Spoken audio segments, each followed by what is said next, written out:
Wormwood! Uncle, this is unexpected. Unexpected indeed. When I must search the patient's house for you and find you where? On the rooftop. What are you doing up here for the enemy and all the minions to see? I've been watching the Germans bomb the factories in the east end of the city. It's quite a display. Honestly, Wormwood, your preoccupation with this European war is trouble. You fill your reports with rubbish about it. The final result is no doubt important, but that is a matter for the High Command. I am not in the least interested in knowing how many people in England have been killed by bombs. In what state of mind they died, I can learn at the office. That they were going to die sometime, I knew already. Please keep your mind on your work. Yes, Uncle. Oh, well, since I'm here, I may as well enjoy the fireworks. Why have you come, sir? I've been giving some thought to the real trouble about the group your patient is socializing with, and I believe I found the answer. Oh? They are merely Christian. Merely Christian. They all have individual interests, of course, but the bond that remains is called mere Christianity. It is centered on the fundamentals, the pure orthodoxy of the Christian creed. Isn't that expected? Expected, but not what we want. What we want, if men become Christians at all, is to keep them in the state of mind I call Christianity and, Christianity and social welfare, Christianity and the new psychology, Christianity and the new order, Christianity and faith healing, Christianity and psychical research, Christianity and vegetarianism, Christianity and spelling reform. If they must be Christians, let them at least be Christians with a difference. Substitute for the faith itself some fashionable idea that has a Christian coloring. And how do I do that? You must work on their horror of the same old thing. The same old thing. The horror of the same old thing is one of the most valuable passions we have produced in the human heart. An endless source of heresies in religion, folly in counsel, infidelity in marriage, and inconstancy in friendship. I'm not following, sir. You'll have to explain. The humans live in time and experience reality successively. To experience much of it, therefore, they must experience many different things. In other words, they must experience change. And since they need change, the enemy, being a hedonist at heart, has made change pleasurable to them just as he has made eating pleasurable. But since he does not wish them to make change an end in and of itself, he has balanced the love of change in them by a love of permanence. Right, but isn't that contradictory? Not at all. He has contrived to gratify both tastes together in the very world he has made by that union of change and permanence which we call rhythm. He gives them the seasons, each season different, yet every year the same, so that spring is always felt as a novelty, yet always as the recurrence of an immemorial theme. He gives them in his church a spiritual year. They change from a fast to a feast, but it is the same feast as before. Oh, wow, that was a good one. Pay attention, Wormwood. Sorry. Now, just as we pick out and exaggerate the pleasure of eating to produce gluttony, so we pick out this natural pleasantness of change and twist it into a demand for absolute novelty. This demand is entirely our workmanship. If we neglect our duty, men will be not only contented, but transported by the mixed novelty and familiarity of snowdrops this January, sunrise this morning, plum pudding this Christmas.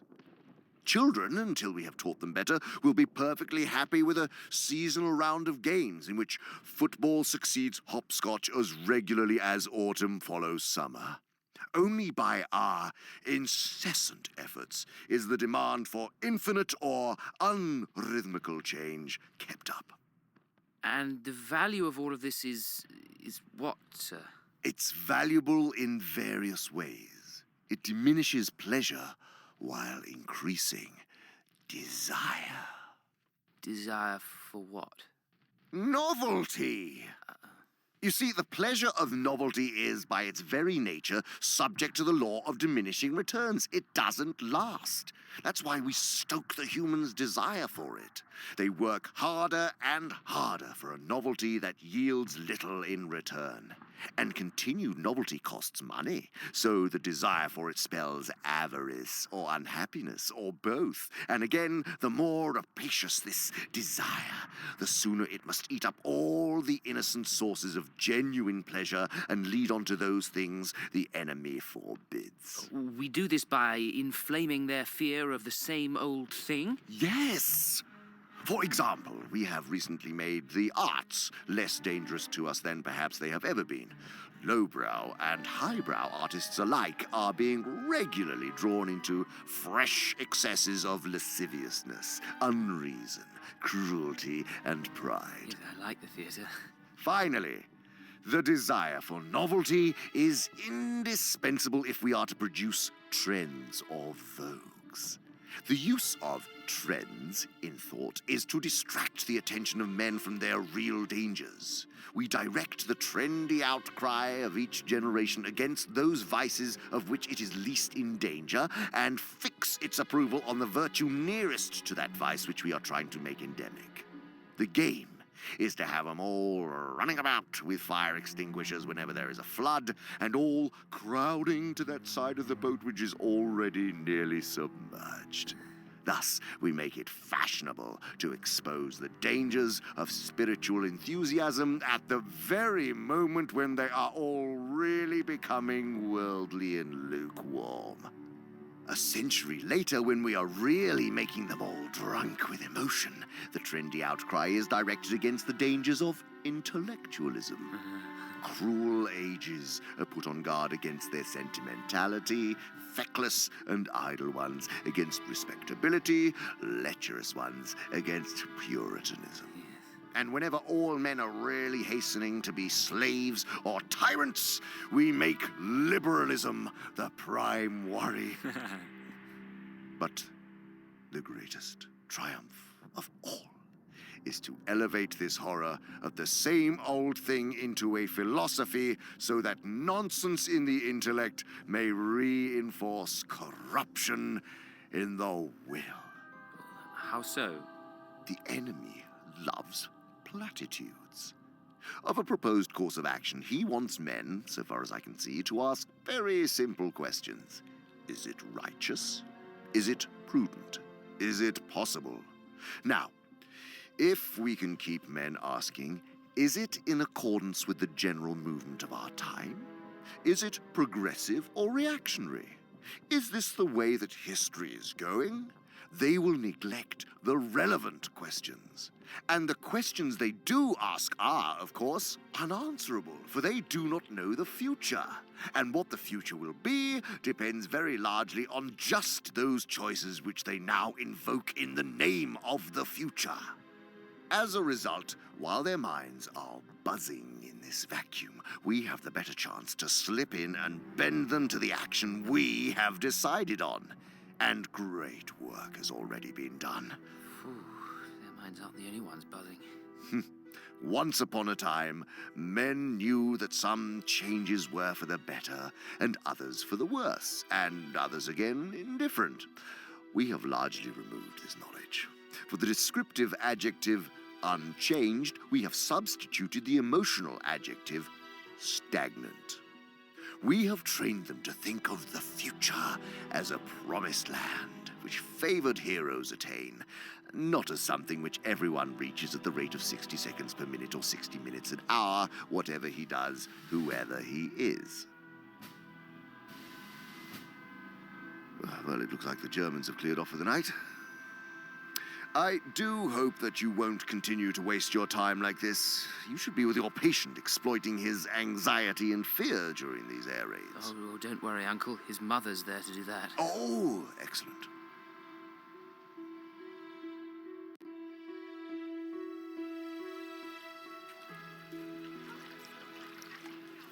Oh, what a glorious day. They say it might rain this afternoon. I do hope so. And spoil our time at the lake. No, but if it rains this evening, it may put off the Germans from bombing us tonight. Oh, I hadn't thought of that.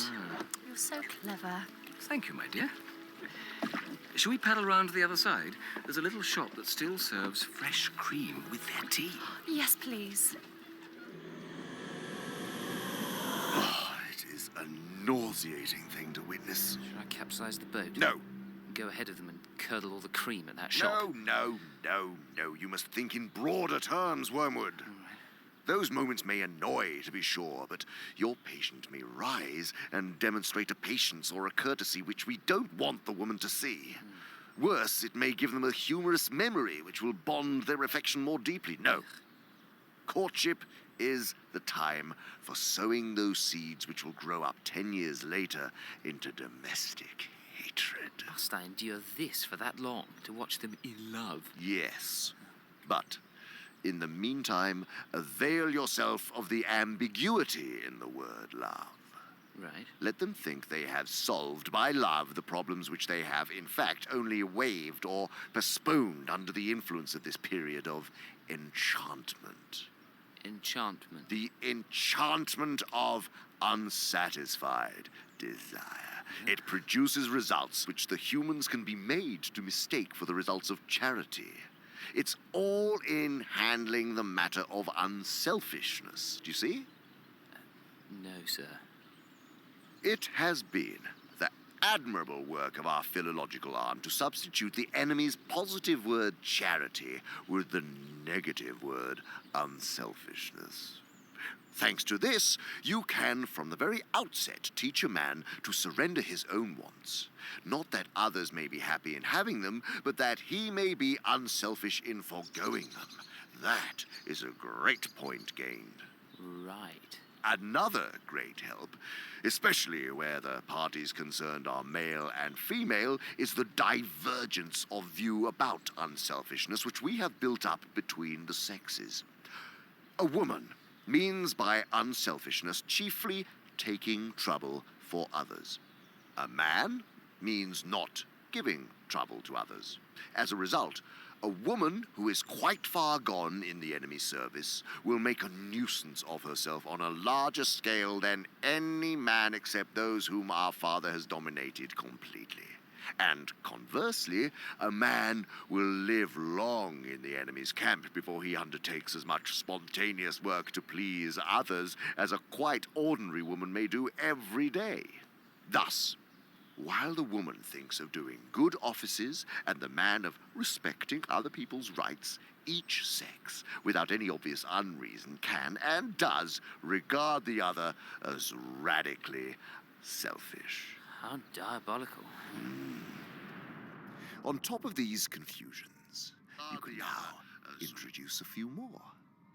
The erotic enchantment produces a mutual complacence in which each is really pleased to give in to the wishes of the other. They also know that the enemy demands of them a degree of charity in this matter, which, if attained, would result in similar actions. You must make them establish as a law for their whole married life that degree of mutual self-sacrifice which is at present sprouting naturally out of the enchantment, but which, when the enchantment dies away, they will not have charity enough to enable them to perform. They will not see the trap, since they are under the double blindness of mistaking sexual excitement for charity, and of thinking that the excitement will last. When once a sort of official, legal, or nominal unselfishness has been established as a rule for keeping of which their emotional resources have died away and their spiritual resources have not yet grown, the most delightful results follow. Right. Can you explain that in simpler terms? Well, for example, in discussing any joint action, it becomes obligatory that John should argue in favor of Dorothy's supposed wishes and against his own, while Dorothy does the opposite. It is then nearly impossible to find out either party's real wishes. With luck, they end by doing something that neither wants, while each feels a glow of self-righteousness and, at the same time, harbors a secret claim to preferential treatment for the unselfishness shown, while also holding a secret grudge against the other for the ease with which the sacrifice has been accepted. It sounds wonderfully entangled.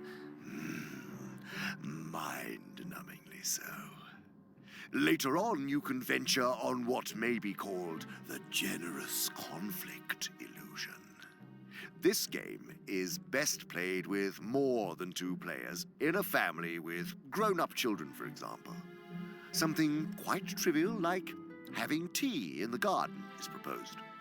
One member takes care to make it quite clear, though not in so many words, that he would rather not, but is, of course, prepared to do so out of unselfishness. The others instantly withdraw their proposal, ostensibly through their unselfishness, but really because they don't want to be used as a sort of lay figure on which the first speaker practices petty altruisms. But he is not going to be done out of his debauch of unselfishness either. He insists on doing what the others want.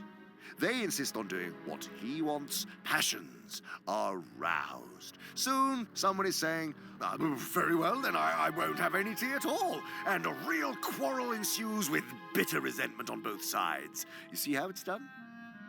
If each side had been frankly contending for its own real wish, they would have all kept within the bounds of reason and courtesy. But just because the contention is reversed and each side is fighting the other side's battle, all the bitterness which really flows from thwarted self-righteousness and obstinacy and accumulated grudges of the last 10 years is concealed from them by the nominal or official unselfishness of what they are doing, or at least they expect to be excused by it. Each side is indeed quite alive to the cheap quality of the adversary's unselfishness and of the false position into which he is trying to force them. But each manages to feel blameless and ill-used itself with no more dishonesty than comes natural to a human. Delightful. And all this can be begun even in the period of courtship. A little real selfishness on your patient's part is often less value in the long run for securing his soul than the first beginnings of that elaborate and self-conscious unselfishness which may one day blossom into the sort of thing I have described. Some degree of mutual falseness, some surprise that the girl does not always notice just how unselfish she is being, can be smuggled in already. Oh, cherish these things, and above all, don't let the young fools notice them. If they notice them, they will be on the road to discovering that love is not enough, that true charity is needed and not yet achieved, and that no external law can supply its place. Meanwhile, I wish Slum Trimpet could do something about undermining that young woman's sense of the ridiculous. It does get in the way of our efforts. Have a word with her, will you? Yes, sir.